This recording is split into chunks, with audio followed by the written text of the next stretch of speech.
Hello there. It's cold outside, it's wet, and occasionally the wind is howling outside. And this is episode 21 of the VictorPrep Vocab podcast. This is Sam, as always. Before we get started, I have some news. First of all, I have a Facebook page now for the podcast. That is at VictorPrep Learning, so facebook.com/VictorPrep Learning. And on there, I'm posting up news of the new episodes, as well as articles that I've been writing about the GRE verbal and learning new words. The first article is posted up there and is on the website, VictorPrep.com. So please start checking out the website and the Facebook page. I'm going to be updating those pretty regularly. So there is going to be content other than the actual podcasts, which could help you with the verbal. Okay, with the news out of the way, let's get started by reviewing the words from episode 20. Sublime.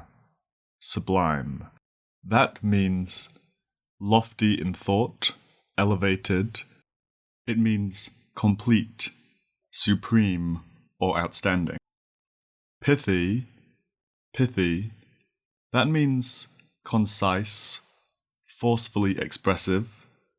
It means saying something in a short and crisp way. Apostate. Apostate. That is a person who leaves or renounces a religion, a political belief, or principle. Dilettante. Dilettante. That means a person who pursues an area of interest or an art, but without real commitment, real knowledge, or skill. Those were our words from episode 20. Now we will move on, as always, to some new ones. Our first new word is abscond. Abscond. That is spelled A-B-S-C-O-N-D.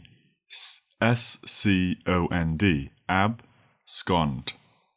Abscond is a verb, and it means to leave quickly and secretly.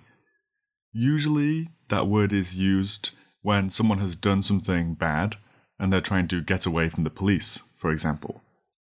So, if you imagine a classic bank robber type movie, someone has robbed a bank and they want to leave and they want to get away from the bank, but they want to do so in a way that no one sees them or the police don't see them. They're trying to avoid arrest. They're going to leave very quickly. They're going to abscond. It means to depart in a sudden and secret manner. Some synonyms are run away, escape, flee, bolt, take flight, take off. You could also say someone absconded from school if they left school during the day secretly because they wanted to avoid their math class. They're trying to leave secretly. They don't want a teacher to see them. So they are absconding. You might try and remember this by thinking of the word scoundrel, which usually means someone who is not a very good person, who does bad things. Scond, scound, you could think a scoundrel will probably abscond because they've done something bad and they're trying to get away. Our second word is relegate. Relegate. It's spelled R-E-L, rel, E-A, gate, G-A-T-E. Relegate. Relegate is a verb, and it means to send or put in an inferior position, place, or condition. What does this mean? So, if someone is in a senior position, let's say they are a general in the army, and then you demote them and put them in the position of a captain, which is lower than a general, you have relegated them. You've moved them down in positions. Some synonyms are downgrade, lower, put down, or move down. This doesn't just apply to people. It could apply to a sports team, for example. So, if you are a sports team in the top tier of your competition, like the British Premier League in soccer, and you do very, very badly for a season, you could be moved down a league, so you're now in the second tier of soccer. You have been relegated. If you have a position as a soloist or a first player in an orchestra, so you get the more difficult parts for your instrument, if you don't play well or you make many mistakes, you could be relegated down a position.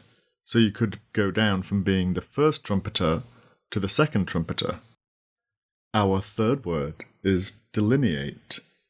Delineate. This is a verb. This verb means to trace the outline of, to sketch or trace in outline, or to represent something in pictures or pictorially. Some synonyms are describe, present, set forth, outline, sketch, or represent. So, how is this word used?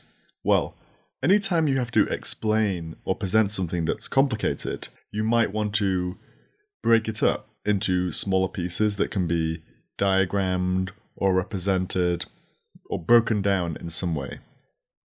So, when you're doing that, if you're breaking down something more complex and representing it with graphs or charts or some other outline, you are delineating that subject. For example, if you wanted to represent the various alliances and countries involved in World War II, you might show that on a map. And on that map, you could represent the alliances between different countries with different colours. And you could show the movements of armies with arrows. You are delineating the countries and the movements of armies in this war. A good way of remembering delineate is breaking down that word and noticing that it has the word line in it. Lineate, line.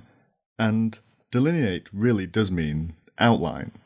And the D part, the DE part of delineate, that word root can mean out. So delineate really does mean outlined, because the lineate part of the word comes from linea, which is Latin, which means line. So the word itself comes from Latin meaning outlined. So if you just recognize that it has line in it, that is a huge clue to the meaning of the word, to outline something.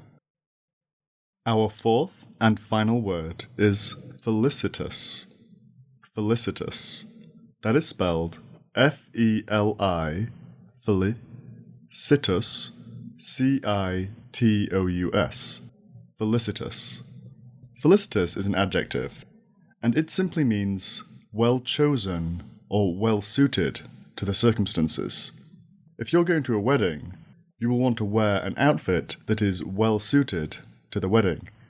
You don't want to wear ripped up jeans, a really baggy t-shirt, and a punk rocker wig, because that would not look good at a wedding. In fact, you may not be allowed in the wedding if you wore such an inappropriate outfit.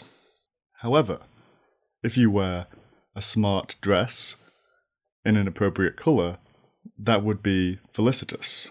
Some synonyms are apt, well chosen, suitable, fitting, appropriate, apposite, relevant. It doesn't just have to mean clothes, though.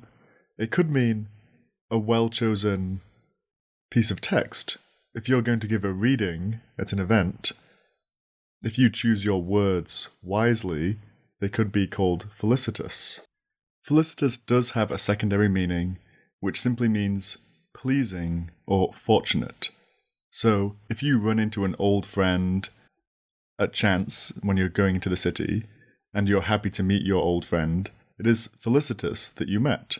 It pleases you, it is pleasing or fortunate. You could think about a friend you know very well, and if it's their birthday, you want to buy them a felicitous present.